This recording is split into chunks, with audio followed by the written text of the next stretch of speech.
لا سر بردوامی جنگی نێوان ئێران و ئیسرائیل و مەترسیەکانی بۆ سەر ناوچەکە بگشتی وڵاتانی کە لە نزیکن لە ڕووداوەکانەوە بە تایبەتی عێراق، سووریا، تورکیا وڵاتانی دراوسێ ئێران لەگەڵ میوانەکەم قسە دەکەم. بەڕێز لەهیب هێگڵ توێژەری باڵا لەسەر عێراق لە گروپی قەیرانی نێودوڵەتی کە لە لەشبۆنەی پۆرتگالەوە لەگەڵمە.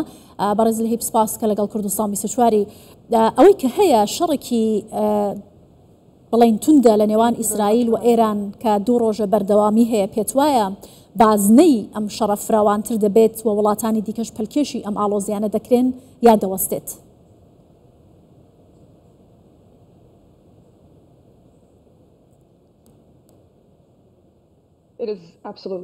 نیایەوە ئەگەرێکە کۆمەڵێک وڵاتی دیکە کە لە ڕووی جۆگرافیەوە لەوێ نزیکن لە نێوان ئیسرائیل و ئێران وە کاریگەرێکی زۆری هەیە جەگەکە لەسەر ئەو دەوڵەتانی کە هاوبەشی سنووریان هەیە لەگەڵ ئێران و ئیسرائیل. هەندێک لەوانە ڕەنگە خواستیان هەبێت بۆ ئەوەی بچنە پاڵ ئێران وەکو یەمەن بۆ نمونە یا هەندێک گروپی دیکە کە لە هاوسنوورن لەگەڵ ئێرانیەکان.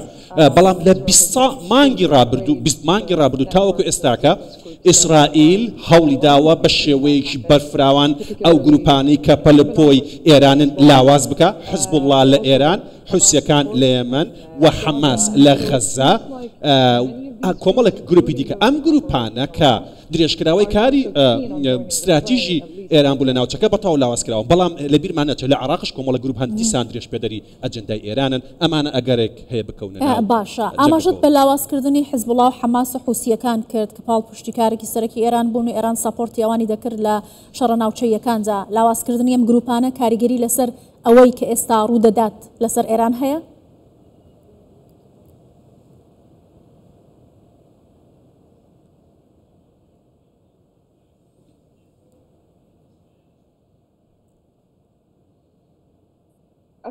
بەدڵنیاییەوە ئەمە بەشێکە لە استراتیژێکی بەرفراوان کە ماوەیەکی زۆرە داڕێژراوە. ئەتوانم بڵێم لە 2 ساڵی ڕابردوو لە ئیسرائیل داڕێژراوە و ئیسرائیل هەنگاو بە هەنگاو خەریکی جێبەجێکردنی ئەم استراتیژیە و پێم وایە ئێستاکە پرۆسەی دووبارە داڕشتنەوەیەک هەیە لە ناوچەکەدا. ئیسرائیل دەستی پێکرد بە حەماس بە کوشتنی سەکردارەکانی حەماس لە ناویانە ئیسماعیل هەنیە.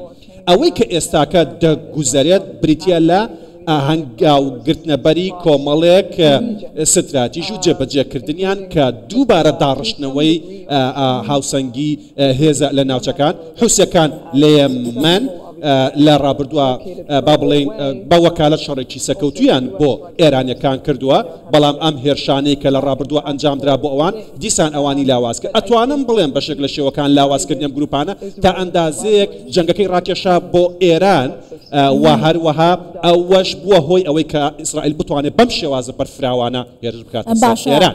ئەو داڕشتنەوە نوێیە و جارێکی دیکە ڕێکخستنەوەی هاوسەنگی هێز لە ناوچەکە چۆنە؟ کوێ دەگرێتەوە؟ کەیتر بەر ئەم استراتژیەی ئیسرائیل دەکەوێت کە جەنابەت ئاماژەت پێکرد کە استراتژیەکی درێژخایەند بۆ و لە مێژە پلانی بۆ دانراوە؟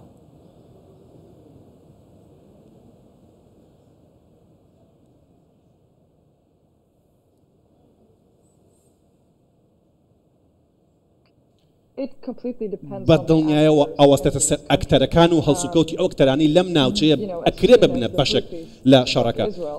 لەو کاتێک کە حوسیەکان دێن هێرشەکەنە سەر ئیسرائیل، ئەمە دەبنە بەشێک لە جەنگەکە. یاخود ئەو گروپانەی دیکە کە لە ناوچەکە بۆ نمونە گروپی مقاومەمان هەیە لە عێراقە مۆلیشای کۆمەڵی میلیشیان، ئەمانە هێرشکەنە سەر بەرژەوەندەکانی ئیسرائیل، بەدڵنیایەوە عێراقش دەبێتە بەشێک لە جەنگەکە. ئەم گروپانە لە ڕابردووە هەڕەشەی گەوریان کردووە لەسەر با بڵێن بەرژەوەندەکانی ئیسرائیل لە 2 ساڵی ڕابردوودا بە تایبەتی.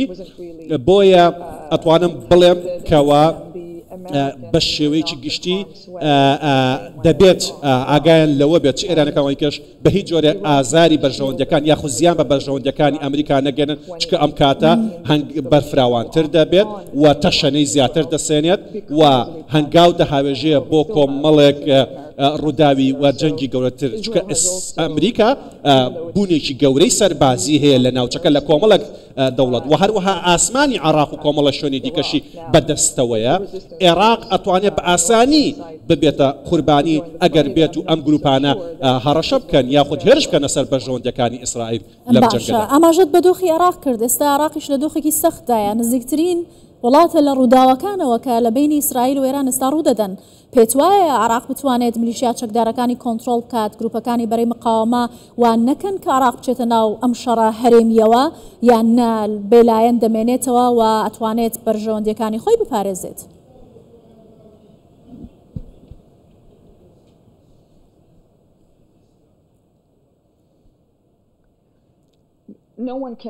هیچ کەسێک ناتوانێت بە دڵنیایەوە بڵێ کە چۆن دەبێت، بەڵکو دەبێت تەماشاکەی بزانین چۆن هەنگاو بە هەنگاو دەچێتە پێشەوە.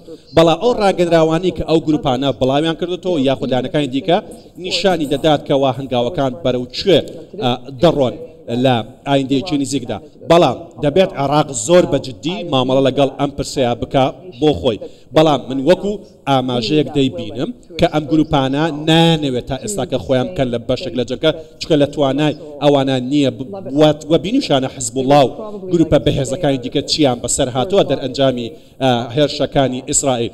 ڕەنگە بتوان هەڕەشە بکەنە سەر بەرژەوەندیەکانی ئیسرائیل، بەڵام دەبێت عێراق بە جددی سنوورێک بۆ هەڵسوکەوتی ئەم گروپانە دابنێت. ئێمە لە ڕابردووە بینیمانە هەڵسوکەوت و توانای ئەم گروپانە سنووردارە لە شێوازی ئەنجامدانی هێرشەکان. بەڵام پەیوەندی نێوان عێراق و ئەمریکا بە ئەندازێکی زۆر کاریگەری هەیە لە سەوەی ئەو گروپانە چۆن هەڵسوکەوت دەکەن و عێراق تا چەند سەکردەکانی خواستی ئەویان هەیە کە خۆیان بپارێزن، دیسان ئەمەش کاریگەری هەیە. بەڵام تا ئەم چ کەساتی کە من لەگەڵ جەناب تا قساکەم عێراق خواستی ئەوە هەیە خۆی دوور بگرێت لەم جەنگە، بەڵام دەبێت وەسی بزانین تەشەنە ئەم جەنگە تا چەند تەشەنە دەسێت اینجا. تا ئێستا ئەوەی کە هەیە ئەو گروپانەی کە بەڕێزیشت ئاماژەت پێکرد بێدەنگن، هەڵوێستێکی وایە نەنواندووە کە ئاماژە بێت بۆ پەرەسەندنی گرژیەکان زیاتر یا هێرشکردنە سەر بەرژەوەندیەکانی ئەمریکا و ئیسرائیل لە ناوچەکەدا. پێت وایە هۆکاری بێدەنگی ئەم گروپانە چییە کە بە پرۆکسیەکانی ئێران ناو دەبران و شەڕی بە وەکالەتیان لە ناوچەکە بۆ دەکرد؟ ئایا ئەمانەش ئەیانەوێ بەرژەوەندی خۆیان بپارێزن؟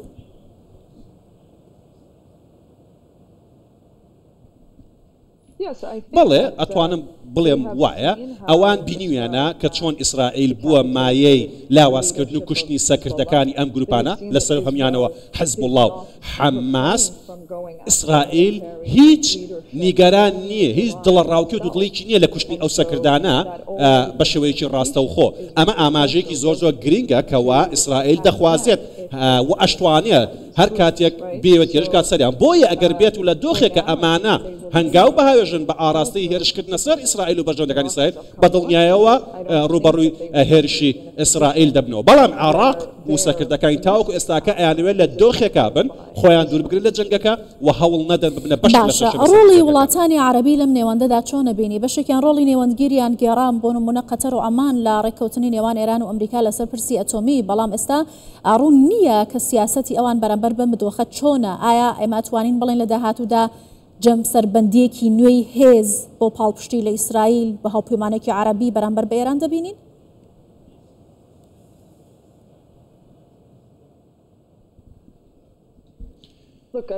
تەمەشاکە من پێم وایە کەوا وڵاتانی عەرەبی بە تایبەتی وڵاتانی کەنداو تا ئێستاکە بێدەنگن و دوو دڵێکیان هەیە لە تەشەنەسەندنی جەنگ لە 2 ساڵی ڕابردوو لە ناوچەکە، چونکە بەڕاستی ئەوەی کە ئێستاکە هەیە بێپێشینەیە بە دڵنیایەوە ئەم وڵاتانە سوودمەند دەبن لە لاوازبوونی ئێران بە تایبەتی وڵاتانی کەنداو و بە تایبەتیش سعودیاکە جۆرێک لە ململانی مێژووی لە نێوانیاندا هەیە لەگەڵ ئێراندا و کاریگەر دەبن بە ئەو ڕووداوانی کە ڕوودەدا، چونکە بۆ هەموو جەنگەکە کاریگەری هەیە لەسەر ناوچەکە.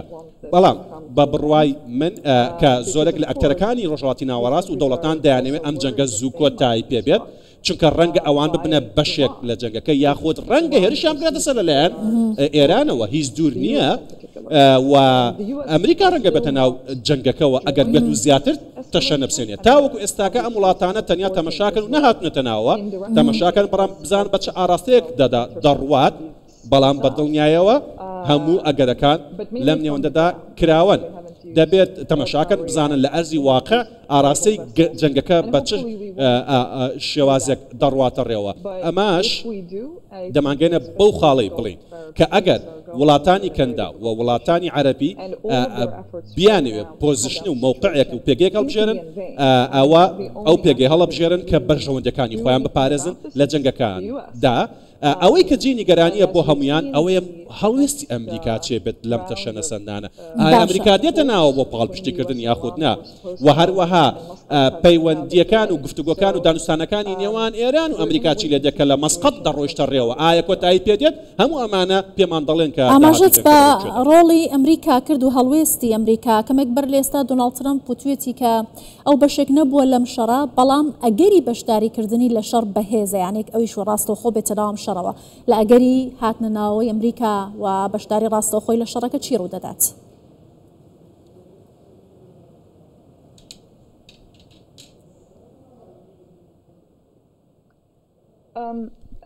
بەڵێ دۆناڵد ترامپ سەرۆکی ئەمریکا کۆمەڵێک بەیاننامە و ڕاگەدراوی جیاوازی لە دوسێ ڕۆژی ڕابردوودا بڵاو کردوەوە زۆر قورسە بزانی کە ئەو پلانی داهاتووی چییە چکە پلانەکانی چاوەڕوان نەکراون بەڵام ئەمریکان دەزانن کە هەنگاوەکان بەرەو کوێ دەڕوات و دەزانن کەەوە پلان و استراتیژیان چییە چ بۆ وڵاتانی کەندا و چ بۆ ئێران و چ بۆ پاڵپشتیکردنی ئیسرائیل تا ئێستا کەش پەیوەندێکی بەهێز و لێکتر تێگەشتێکی زۆر بەهێز هەیە لە نێوان ئیسرائیل و ئەمریکا و ئەمریکا هەمیشە سوکەوت دەکات لەسەر بنەمای پاراستن و پاڵپشتیکردن و پاراستنی ئیسرائیل بەڵام پێم وایە کە تاوەکو ئێستاکە ئەوان پیان وایە ئیسرائیل دەتوانێت هەڵسوکات لەگەڵ ئەم پێشهاتانە بکات بەڵام هەموو ئەو بەیاننامانەی و ئەو ڕاگەندراوانەی کەوا لەلایەن ترۆمپۆ دەبینین ئاماژن بۆ ئەوەی کەوا دەڵێت دەبێت ئەم دوو وڵاتە بگەن بە چارەسەر کۆتایی بەم شەڕە بێت